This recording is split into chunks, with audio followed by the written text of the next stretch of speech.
فاعبد الله مخلصا له الدين ألا لله الدين الخالص.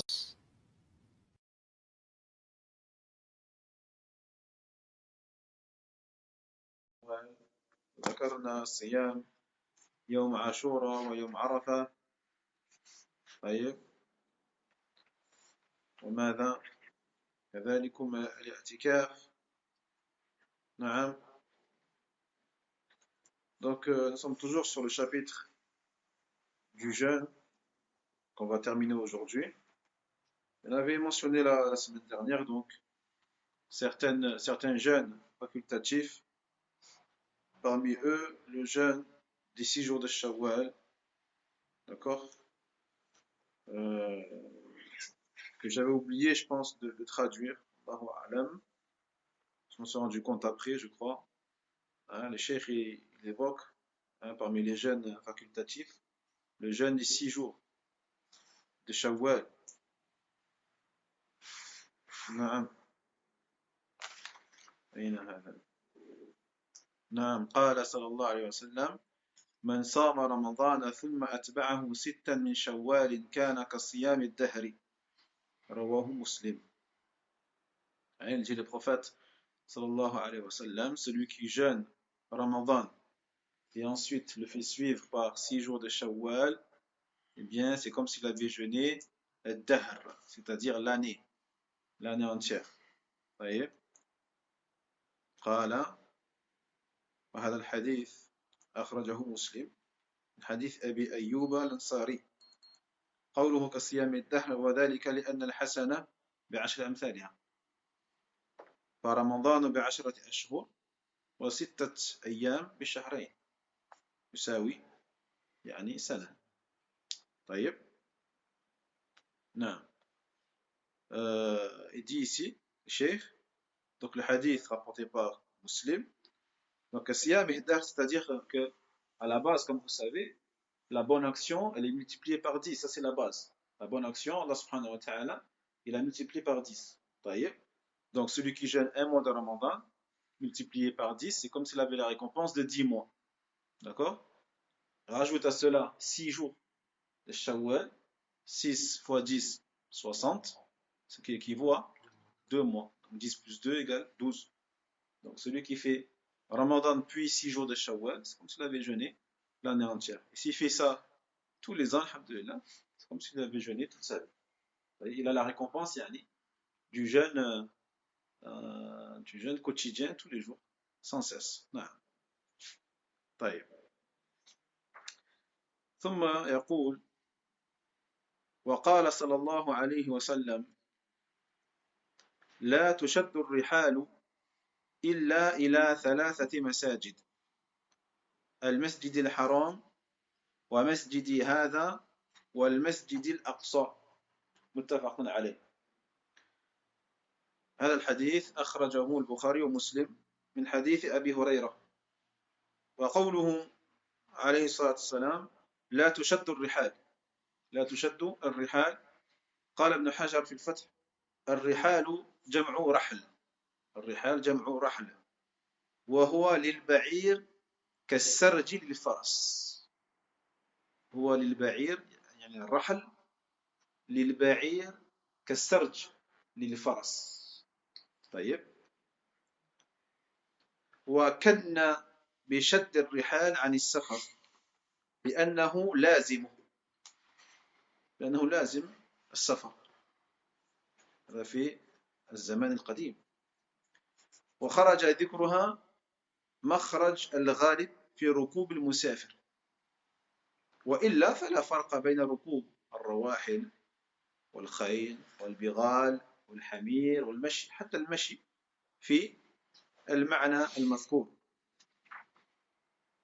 وفي الحديث نهي عن السفر لأي مكان على وجه الأرض لأجل التعبد فيه إلا إلى هذه المساجد، لأن بقية الأماكن ليس لها مزية، سواء أكانت مسجدا أو قبرا أو بلدا إلى آخره.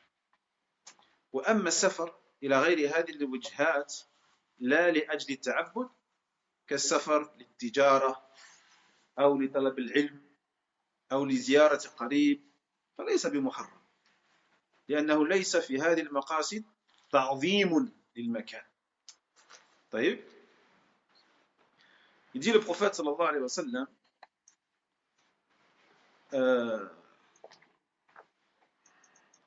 on ne, si je traduis littéralement, on ne fixe pas de selle, la selle, sarj c'est la selle que l'on met sur la monture, pour le cheval on dit sarj, et pour le chameau on dit rahl, d'accord? On ne fixe pas cette selle là que pour aller dans 3 mosquées, que pour aller vers 3 mosquées. Al-Masjid al-Haram à Mecca, ou Masjid Hada, ma mosquée, donc le Masjid al-Nabawi, Médina, et Al-Masjid al-Aqsa, al-Quds. طيب. نعم. Donc le hadith rapporté par Al-Bukhari et Muslim selon Abu Huraira. Donc sa parole là touche al-rihal. Donc on ne fixe pas ces selles ou ces harnais. Il dit Ibn Hajar, al-rihal c'est le pluriel de rahl. Pluriel de rahl. Et al-rahal comme on a dit, c'est l'équivalent de la selle pour le cheval. Alors en français pour le chameau, je ne sais pas comment on dit, mais en arabe, la selle, pour le cheval on dit sarj, et pour le ba'ir, le chameau, on dit rahl. Donc ici, le prophète sallallahu alayhi wa sallam, il a utilisé cette image pour parler du voyage. D'accord? Au lieu de dire la yusafar illa ila kada wa kada, on ne voyage pas que vers ces 3 mosquées, il a dit la tushadd al-rihal. Pour imaginer, mais en vérité, ce qui désigne par là le prophète, c'est le voyage en lui-même. Pourquoi? Parce que à l'époque, quand il voyageait, dans la plupart, voire dans tous les cas, eh bien, les voyageurs installaient leur selle sur le chameau parce qu'ils voyageaient à dos de chameau. D'accord? Mais sinon, il n'y a aucune différence entre le fait de voyager sur rawahil, c'est-à-dire sur des chameaux, al-khayl sur des chevaux, al-biral sur des mules. Al-biral, les mulets. Al-biral, c'est un mélange entre l'âne et le cheval. D'accord? Ou entre l'ânesse et le cheval, si vous voulez. Ou entre la jument et l'âne. D'accord? Donc ce mélange-là, ça donne baghl, un mulet. Taïb.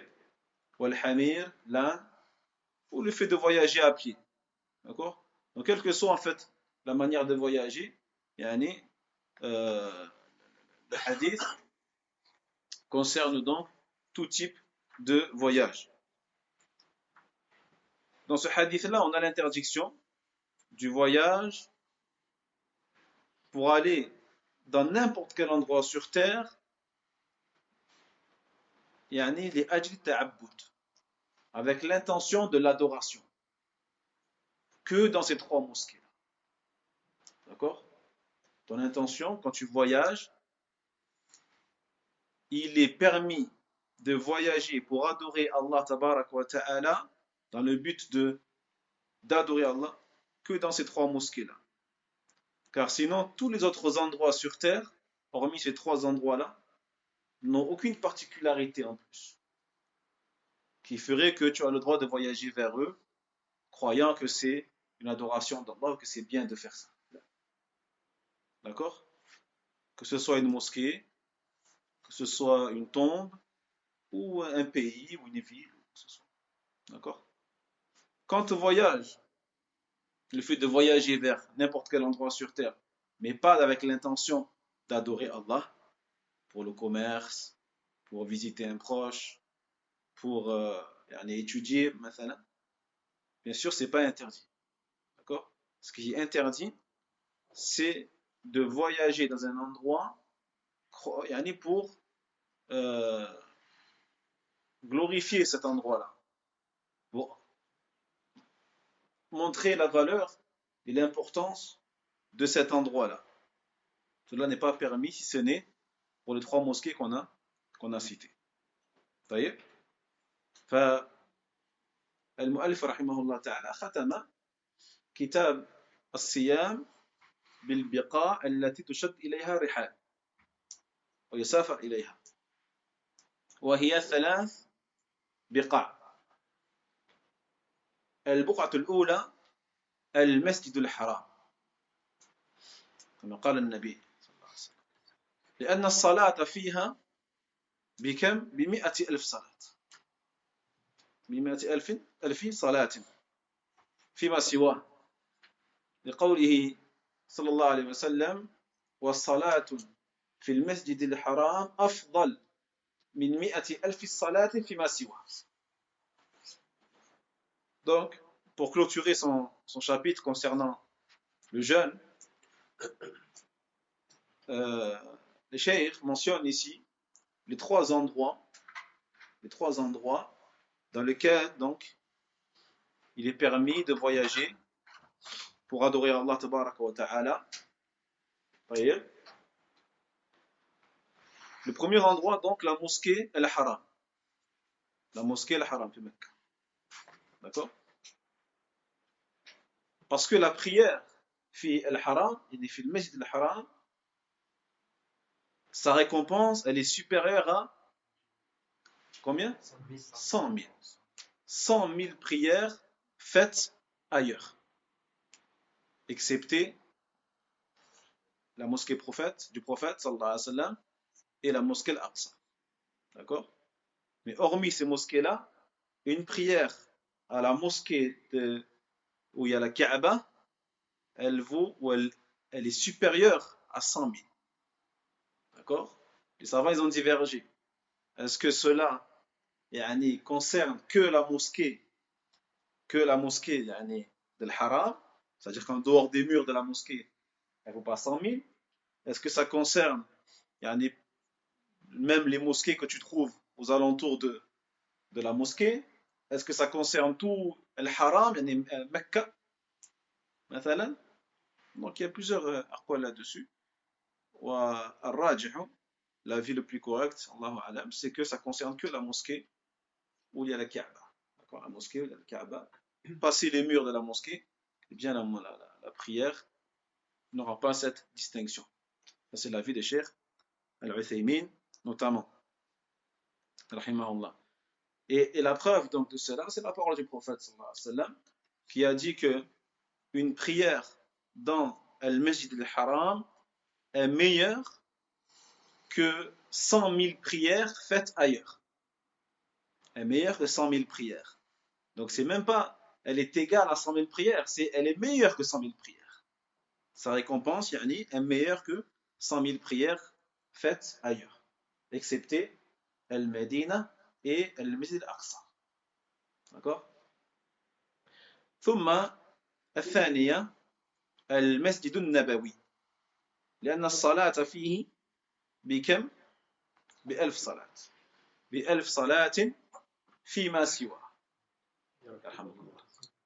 لقوله عليه الصلاة والسلام وصلاة في مسجدي هذا أفضل من 1000 صلاة فيما سواه من المساجد إلا المسجد الحرام. Deuxième endroit, la mosquée du prophète sallallahu alayhi wa sallam, fil Médina.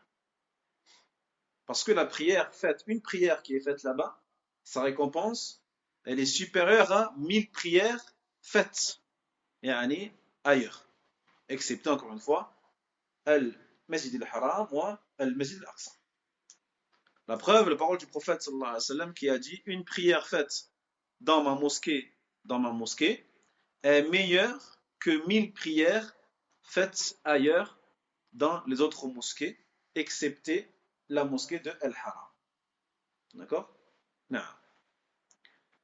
الثالثة المسجد الأقصى لأن الصلاة فيه بكم؟ 500 10 000 استمعوا الحديث. قال صلى الله عليه وسلم أو قال أبو ذر عفوا تذاكرنا بيننا ونحن عند رسول الله صلى الله عليه وسلم أيهما أفضل مسجد رسول الله أم بيت المقدس أم بيت المقدس فقال رسول الله صلى الله عليه وسلم صلاة في مسجد هذا أفضل من 4 صلوات أفضل من 4 صلوات فيه أي في بيت المقدس طيب ولا نعم المصلى هو. Il dit le prophète, après je vous laisserai répondre, il dit le prophète sallallahu alayhi wa sallam, ou d'abord le compagnon Abu Dhar, il dit nous étions en train de discuter pour savoir entre la mosquée du prophète sallallahu alayhi wa sallam et la mosquée d'Al-Aqsa, quelle est la meilleure entre les deux? C'est laquelle? Le prophète il a entendu ça et il a dit une prière dans ma mosquée est meilleure que 4 prières dans la mosquée d'Al-Aqsa. 4 prières. Donc du coup ça fait combien? 250. 250 et pas 500. D'accord? 250. Naam, 4 fois. Vu que la mosquée de Nabawi c'est 1000, donc divisé par 4 ça fait 250. Donc une prière effectuée à Bayt al-Maqdis, sa récompense elle est supérieure à 4 prières qui est faite ailleurs. C'est bon, Ikhwa? Non. Mais malgré ça, il a dit wala ni'mal musalla huwa. Donc pour pas non plus dénigrer la valeur d'une prière ou la mosquée de Al-Aqsa, il a dit mais quel beau lieu de prière que celui-là. En parlant de Bayt al-Maqdis. Quel bon lieu de prière. D'accord? C'est pas parce que sa récompense elle est moindre que celle de la mosquée du prophète sallallahu alayhi wa sallam que c'est pas un bon endroit, au contraire. D'accord? Après les deux mosquées qui sont Al-Masjid al-Haram ou Al-Masjid al-Nabawi, on a Bayt al-Maqdis. Non. C'est dans quel hadith Hadith Abi Dhar. Abi Dhar, le Cheikh Al-Albani, rahimahullah ta'ala, il a authentifié, il a été rapporté notamment par Ibn Asakir. Ibn Asakir, rahimahullah, wa Al-Raba'i. Non. Le rapport avec Le lien avec Ramadan? Avec Siyam, non, Siyam. Allah alam.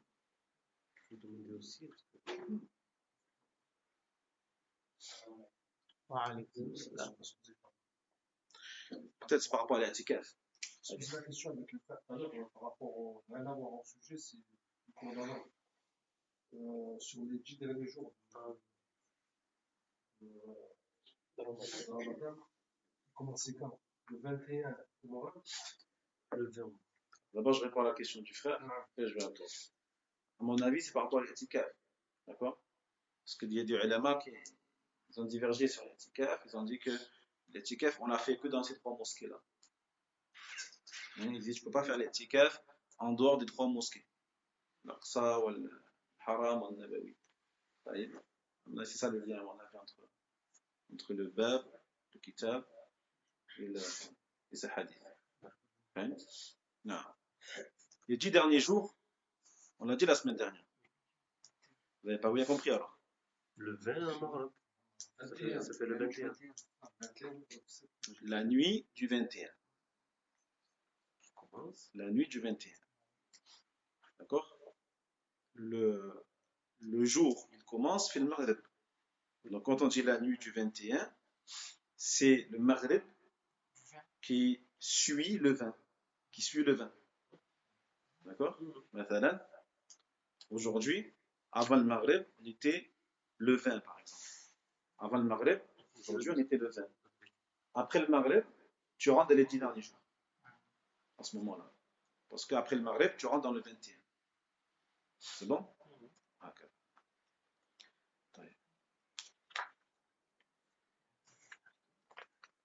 الحمد لله ننتقل إلى كتاب الحج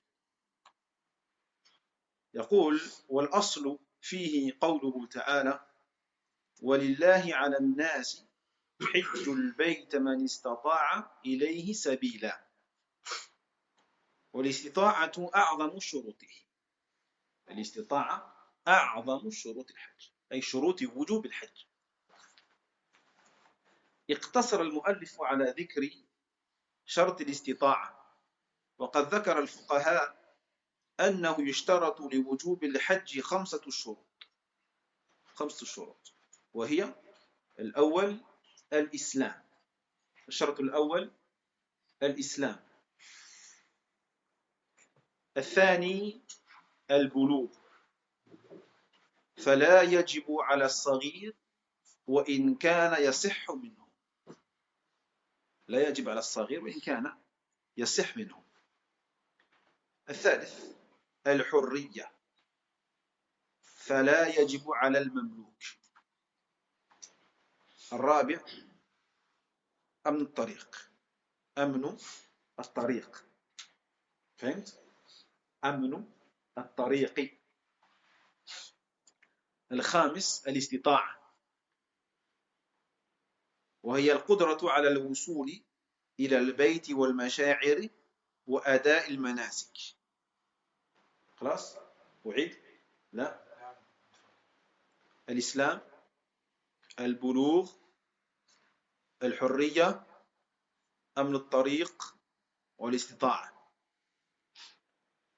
Donc, on passe au livre suivant, au kitab suivant, qui est le chapitre concernant le pèlerinage. Donc la base, le verset qui sert de pilier dans cette adoration-là, c'est le verset 97, Surat Al-Imran. Il dit Allah subhanahu wa ta'ala dans le sens rapproché du verset, et c'est une obligation pour les gens,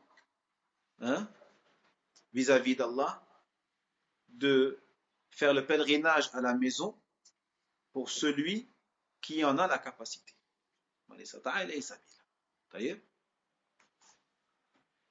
Donc, al-istita'a, la capacité, c'est une des conditions d'obligation du pèlerinage. Et c'est la condition la plus importante, la plus grande. D'accord ? Donc ici, l'auteur, rahimahullah ta'ala, a cité qu'une condition, qui est celle de la capacité.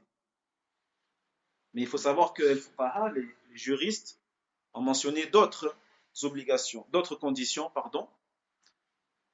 qui, lorsque ces conditions-là sont présentes, rendent le pèlerinage obligatoire pour la personne. Donc ils ont résumé et ils ont dit qu'il y avait 5 conditions. La première, l'islam. L'islam. Donc bien sûr, celui qui n'est pas musulman, son pèlerinage n'est pas valide. Deuxième condition, al-bulugh, la puberté. Ça veut dire que l'enfant qui n'est pas pubère, il n'est pas obligé de jeûner, même s'il a l'argent, même s'il a peut-être la capacité physique, mais tant qu'il n'est pas pubère, il n'est pas obligé de jeûner. Non. De jeûner. Encore de faire le pèlerinage. D'accord ? De faire le pèlerinage. Mais si il fait le pèlerinage, bien qu'il ne soit pas pubère, son pèlerinage, il est valide quand même. Il est valide. Mais, lorsqu'il deviendra pubère, il sera obligé de le refaire. Comprenez ? Il aura la récompense, Inch'Allah, de son acte d'adoration. Mais, lorsqu'il deviendra pubère, il sera quand même obligé de le refaire. C'est bon ? Non. Troisième condition, al-hurriya, la liberté. C'est-à-dire ne pas être esclave. D'accord ? Celui qui est esclave, il n'est pas obligé de faire le pèlerinage. Vous voyez ? Mais s'il le fait, les ulama a dit son pèlerinage, il est valide. D'accord ? Mais lorsqu'il deviendra un jour libre, s'il devient libre, il devra le refaire. Une autre fois. Vous voyez ? C'est comme pour l'enfant. Quatrième condition, amn tariq, la sécurité du chemin. La sécurité dans le voyage. La route que tu vas prendre, il faut qu'elle soit sécurisée. Donc si tu as toutes les conditions, mais que la route, elle est pas sécurisée, yani c'est en temps de guerre ou autre, là, c'est pas obligatoire. Cinquième condition, la capacité. Donc la capacité, c'est quoi?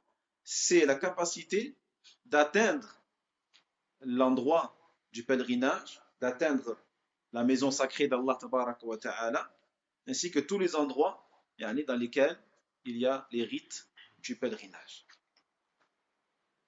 Concernant par exemple, le seul moyen d'aller là-bas, c'est l'avion, et que la personne elle a la phobie d'avion. Il doit y aller quand même. Voilà, si elle monte dans l'avion, elle va mourir. Voilà. Non. Elle prend un cachet, frère, elle dort. Subhanallah. Voilà. Ça n'a rien à voir avec le M. Si une femme elle est enceinte et que son nourrisson il a plus de 4 mois, est-ce qu'il a la récompense aussi? C'est quel âge? Le nourrisson, Le fœtus. Il a le fœtus, pardon. dans le ventre. Ouais. Là, non, faut qu'il mette l'intention. Un petit qui fait le pèlerinage, il met l'intention de faire le pèlerinage quand même. Si j'ai un petit, peut-être qu'il ne comprend pas trop. Non, non, bon, le petit qui fait le pèlerinage, c'est un petit de 7-8 ans. Yani, il peut faire le pèlerinage. Il est moïse, qui comprend ce qu'il fait et tout. Il fait le pèlerinage, il est récompensé, bi'idhnillah. Mais un petit qui n'a pas encore de témise, il ne fait rien, lui, il ne peut rien faire. D'accord? Sinon, on ne dirait pas que son pèlerinage, il est accepté. Si tu veux qu'il soit accepté, il faut quand même qu'il mette l'intention, une niyyah. الأعمال بالنيات. D'accord? نعم. إذن تعريف الحج ما هو لغة هو القصد. حج يحج أي يقصد. وشرعا الحج شرعا هو قصد البيت الحرام بأعمال مخصوصة في زمان مخصوص. الحج شرعا هو قصد البيت الحرام لأعمال مخصوصة في زمان مخصوص. طيب، ووجوبه على الفور، هذا مهم، وجوبه على الفور، وهذا هو الراجح، بمعنى من توفرت فيه الشروط وجب أن يحج فورا على الفور، لأن الأمر في الآية للوجوب، ولأن النبي صلى الله عليه وسلم سارع للحج ولأنه أسرع في إبراء الذمة. Donc, le mot hajj dans la langue arabe, ça veut dire al-qasd. Al-qasd, c'est la destination que l'on vise. Une destination que l'on vise. At-tujah. Tujah, l'endroit vers lequel tu regardes, vers lequel tu vas. Al-qasd. Dans la charia, al-hajj, c'est le fait de se tourner vers la maison sacrée d'Allah. Se tourner, c'est-à-dire aller en direction de la maison sacrée d'Allah Tabaraka wa Ta'ala pour faire des actes particuliers à une période particulière. Ça, c'est la définition religieuse du pèlerinage. Se rendre vers la maison sacrée d'Allah pour des actes particuliers à un moment ou à une période particulière. Il faut savoir une chose importante aussi, c'est que l'obligation du pèlerinage, c'est une obligation qui fait que tu dois le faire, mais tout de suite, sur le moment. D'accord? C'est-à-dire, dès que tu as réuni les 5 conditions qu'on a citées, l'islam, la puberté, al-hurriya, al-tariq, l'istita'a, la capacité, si tu as réuni ces 5 conditions-là, tu n'as pas le droit de le retarder. De dire, je vais le faire, c'est pas grave, je le ferai dans 2 ans, 3 ans, 4 ans. Non. L'année où tu es capable de le faire, tu dois le faire. D'accord? Parce que Premièrement, déjà le verset, l'obligation, le amr ici, le verbe indique hein, man ista'a laysa sabila. Donc ala nas. Ici cela indique une obligation, ala nas. Pour celui qui en a la capacité. Et parce que le prophète sallallahu alayhi wa sallam, il s'est hâté de le faire également. Il s'est hâté pour le faire, il n'a pas attendu. Et aussi parce que cela est plus à même de te décharger de cette obligation-là. D'accord? Il faut savoir que le pèlerinage, il est obligatoire une fois dans la vie. Une fois dans la vie. Donc, tu ne sais pas quand est-ce que tu vas mourir. Donc, si tu meurs avant d'avoir fait le pèlerinage, alors que tu avais les capacités de le faire, par négligence, tu l'as délaissé par négligence, tu as commis un péché. Tu as délaissé un pilier de l'islam. Donc, c'est pas n'importe quoi. D'accord? Non. ثم يقول وهي ملك الزاد تكلم عن الاستطاعة هي ملك الزاد والراحلة وفسرت الاستطاعة بملك الزاد والراحلة الصالحين لمثله جاء في ذلك حديث ابن عمر وابن عباس وأنس وعائشة وجابر بن عبد الله وعبد الله بن عمرو بن العاص وابن مسعود قال ابن حجر عنها في التلخيص وطرقها كلها ضعيفة. Puis il dit, c'est quoi l'istita à la capacité? Eh bien, c'est le fait de posséder les provisions, de quoi manger, de quoi boire, de quoi vivre,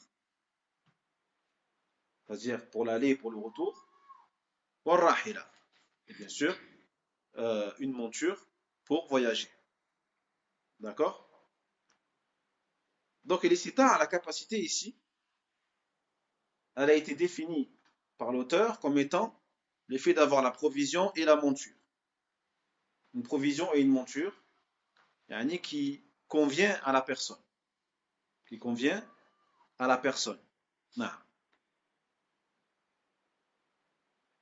Il faut savoir que ces deux choses-là, la provision et la monture, a été rapportée par plusieurs hadiths, notamment Sulay ibn Omar, ibn Abbas, Aïcha, Jabir ibn Abdullah et d'autres compagnons. Mais il dit Ibn Hajar que tous ces hadiths ils sont faibles. Que tous ces hadiths ils sont faibles. Mais malgré ça, au niveau du sens, l'istita à la capacité, il n'y a pas de doute qu'il n'y a pas la capacité, il n'y a pas que la capacité physique, d'accord, mais il y a aussi le fait de pouvoir vivre, d'avoir de quoi vivre durant toute la période de ton pèlerinage.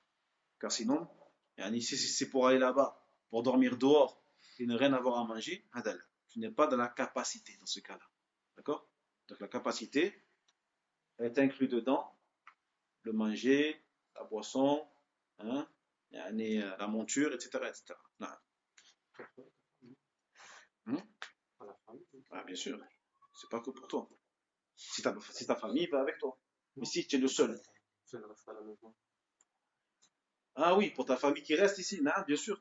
Il faut que tu as assez d'argent et de biens pour pouvoir nourrir ta famille qui est restée à la maison aussi. Donc si tu prends tout ton argent mais tu laisses rien pour ta famille, tu n'as pas de quoi laisser à ta famille, de quoi manger, de quoi vivre, tu n'es pas dans la capacité. D'accord? Non. Ici, par exemple, le mari il a fait son pèlerinage et son épouse non. Comment ça marche si son épouse a la capacité aussi physiquement et tout d'y aller? Il est obligé de repartir avec son épouse ou Si la femme n'a pas de mahram avec lequel voyager, elle n'est pas dans la capacité. C'est clair? Est-ce que c'est clair ou pas? Tant qu'elle n'a pas de mahram. Donc maintenant, si son mari dit c'est bon, je le fais avec toi, alhamdoulilah, c'est bon. D'accord? Donc c'est une condition qui se rajoute à la femme. Il y a les 5 conditions plus le mahram pour la femme. C'est la condition du safar.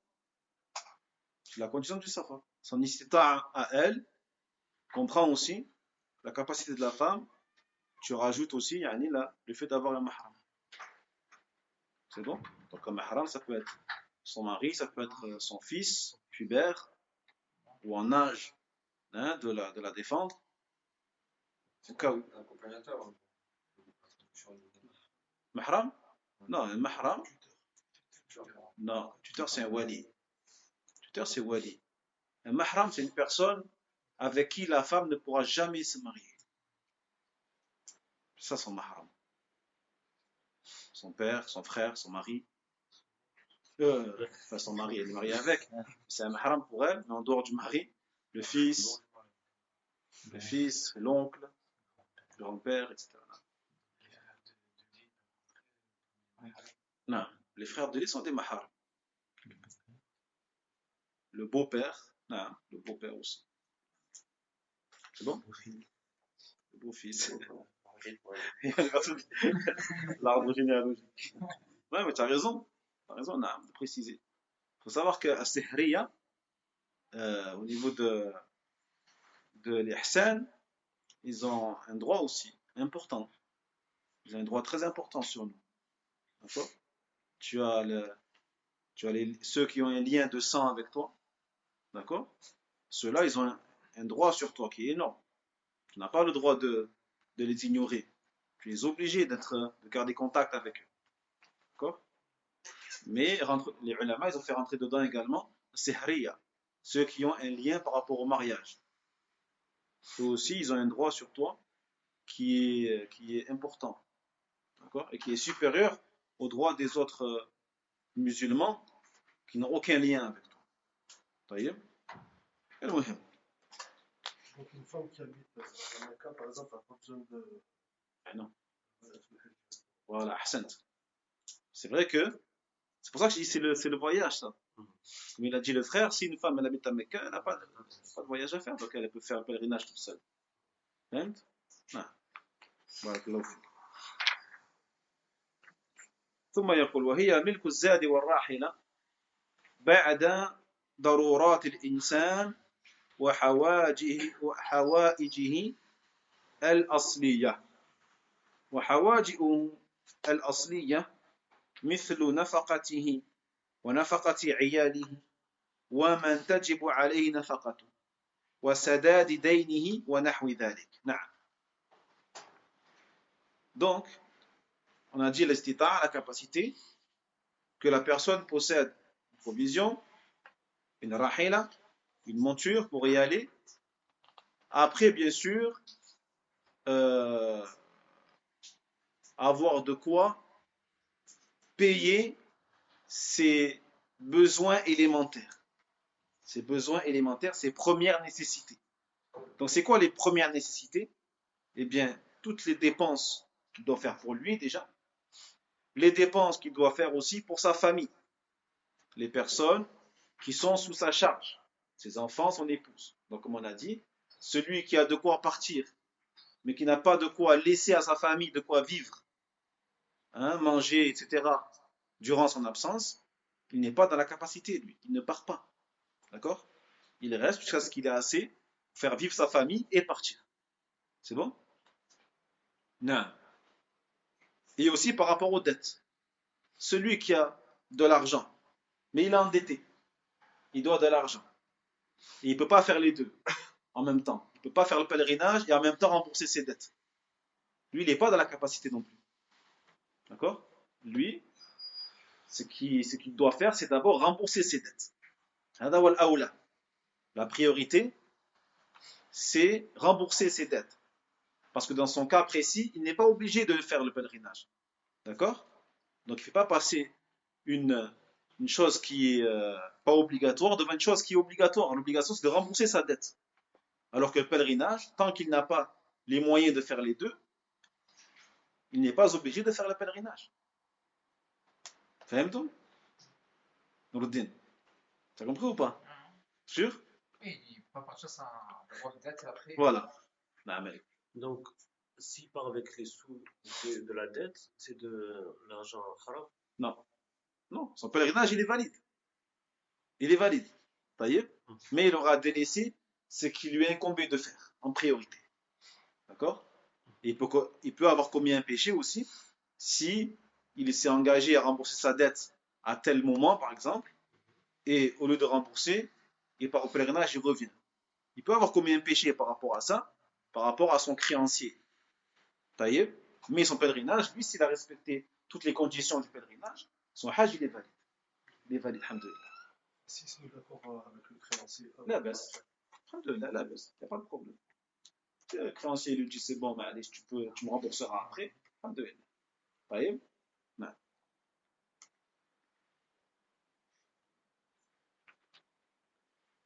ومن الاستطاعة أن يكون للمرأة محرم إذا احتاجت للسفر.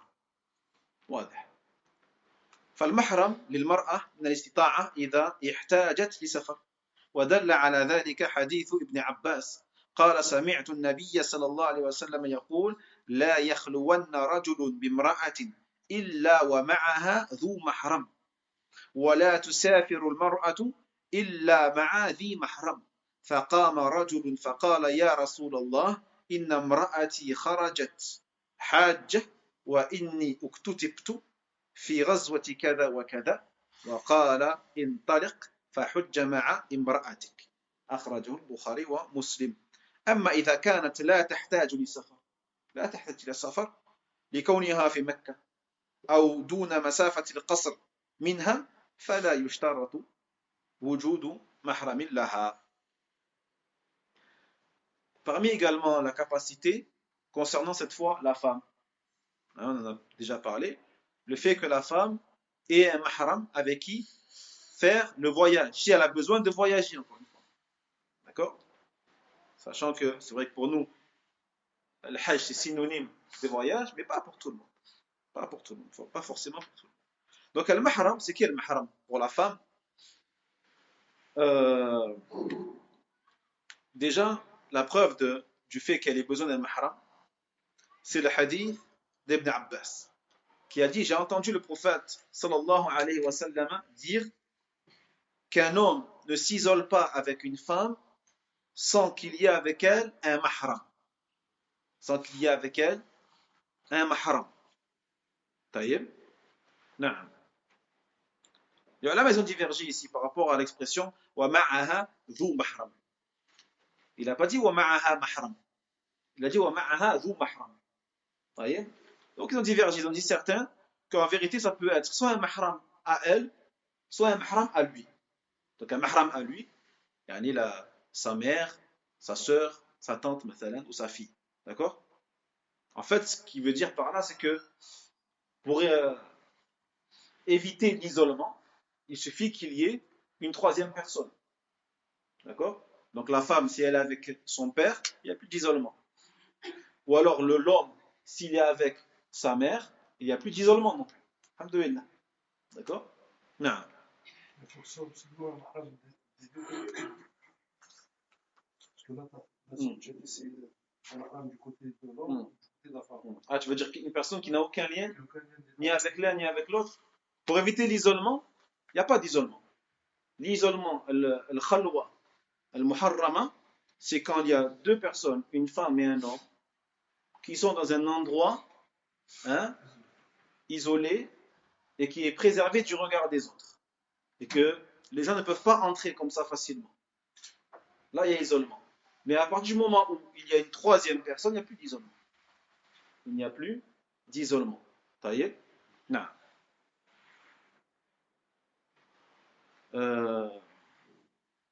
Puis il dit, et que la femme ne voyage pas, sauf si elle a encore une fois vie mahram. Donc un mahram. Donc un homme, il a entendu, il a dit, ya Rasulallah, ma femme, elle est sortie au pèlerinage. Et moi, je me suis inscrit pour telle ou telle expédition. C'est-à-dire, il s'est inscrit, donc il n'a pas pu partir avec elle au pèlerinage. D'accord? Qu'est-ce qu'il lui a dit le prophète? Il lui a dit, va-t'en et fais le pèlerinage avec elle. Va-t'en et fais le pèlerinage avec elle. Donc le hadith rapporté par le Bukhari et Muslim. Non. En revanche, concernant la femme qui n'a pas besoin de voyager, la femme qui n'a pas besoin de voyager parce qu'elle habite à Mecca ou les alentours, qui font que la distance n'est pas considérée comme étant un voyage. Dans ce cas-là, elle n'a pas besoin yani, de mahram, parce que c'est pas un voyage. Donc elle peut faire le pèlerinage sans avoir de mahram à ses côtés. Allahu ta'ala a'lam. Est-ce que c'est clair les frères? نعم. الحمد لله نكتفي بهذا القدر وإن شاء الله نواصل في الدرس المقبل والله تعالى أعلم وآخر دعوانا أن الحمد لله رب العالمين صلى الله عليه وسلم على نبينا محمد وعلى آله وأصحابه أجمعين.